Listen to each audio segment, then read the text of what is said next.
Hi guys, hello and welcome back to another video right here on Chits.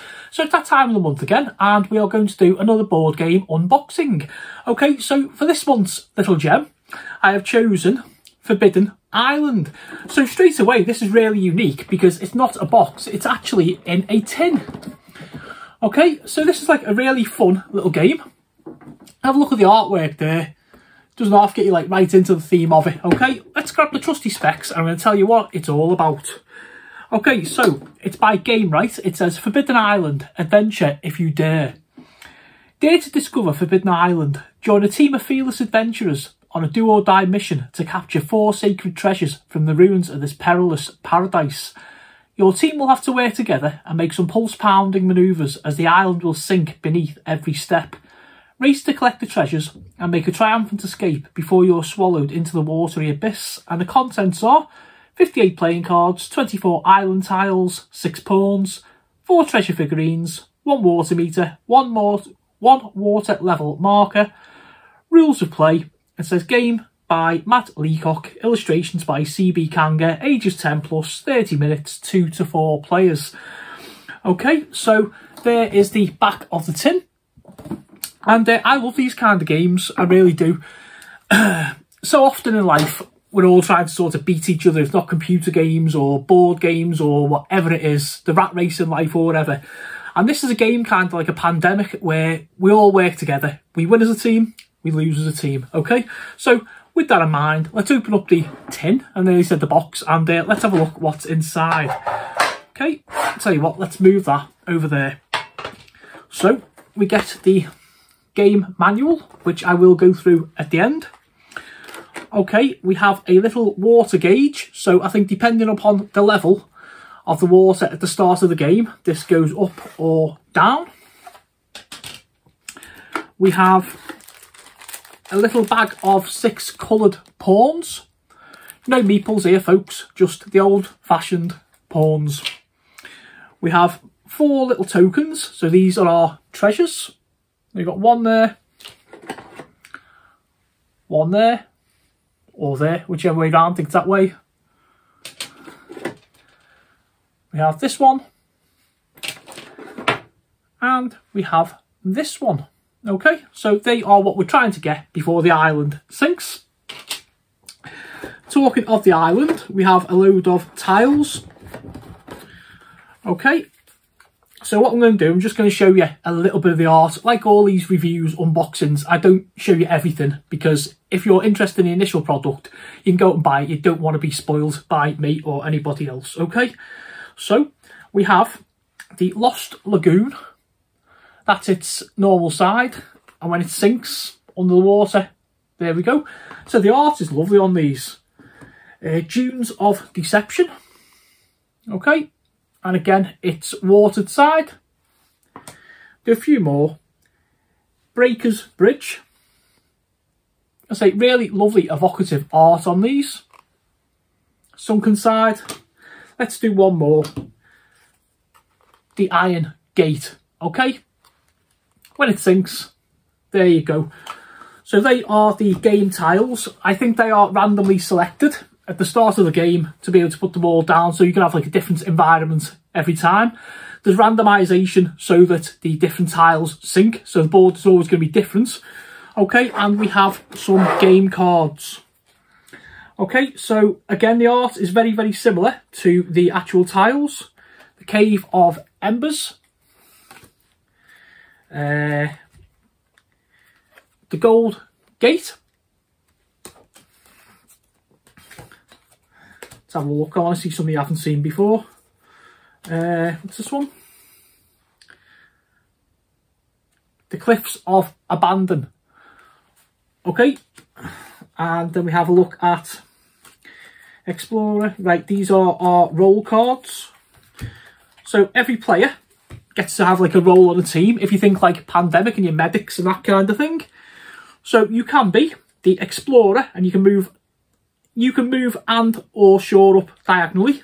So shore up means you can turn the tile back from the watery conditions over to the normal.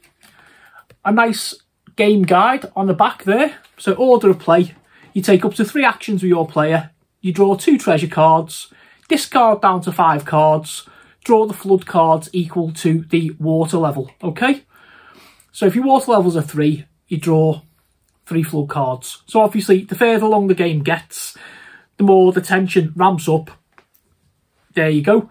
And your actions as a player, you can move adjacent, not diagonally. You can shore up on the tile you're on or on an adjacent tile. You can give a treasure card to somebody else if on the same tile, or you can capture a treasure. 4 matching cards on a matching tile, okay? So that's the Explorer. There's the Engineer. He can shore up 2 tiles for 1 action. The Navigator. Move another player up to 2 adjacent tiles for 1 action, so you can help your teammates and move them round. Diver. You can move through 1 or more adjacent flooded and or missing tiles for 1 action. You must end your turn on a tile, so you're obviously going to be diving in the water there. The Pilot. Once per turn, fly to any tile on the island for 1 action. And the Messenger. Give treasure cards to a player anywhere on the island for 1 action.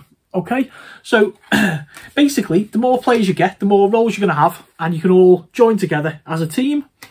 Any more cards in here?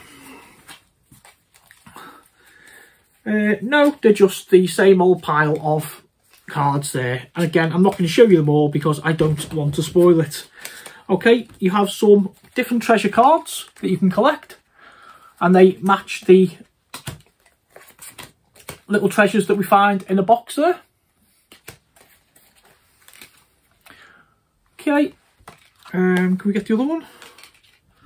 There we go. Okay, what's this here? A helicopter lift card. So these are all like little things you can find in like your treasures. So you go along and basically sort of try to shore up the tiles, search around, get all different coloured treasure cards, get yourself across onto one of the tiles that hasn't sunk with that little icon on, grab your treasure. Okay, more of those.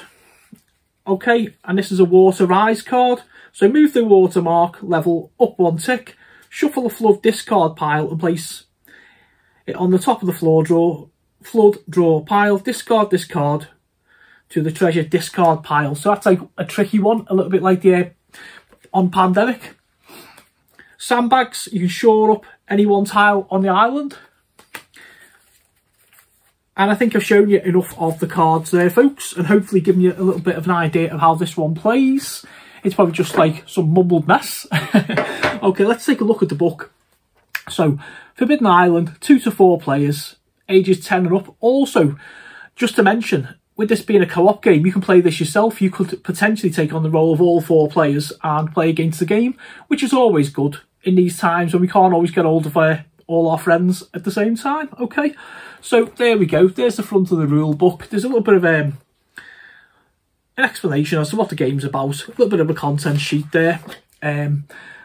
The objective of the game: your team of adventurers must work together to keep Forbidden Island from sinking in order to buy enough time to capture its 4 treasures. Once you've captured them, you must make it to Fool's Landing and escape by helicopter to win.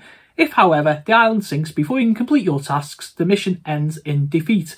So it shows how we set up, how we place the treasures, dividing the cards into a flood deck, a treasure deck and an adventure card deck. The island starts to sink, the adventurers appear, we hand out treasure deck cards and we set the water level. Okay, there we go. I like a nice example here of how we go about that. And then we get the order of play.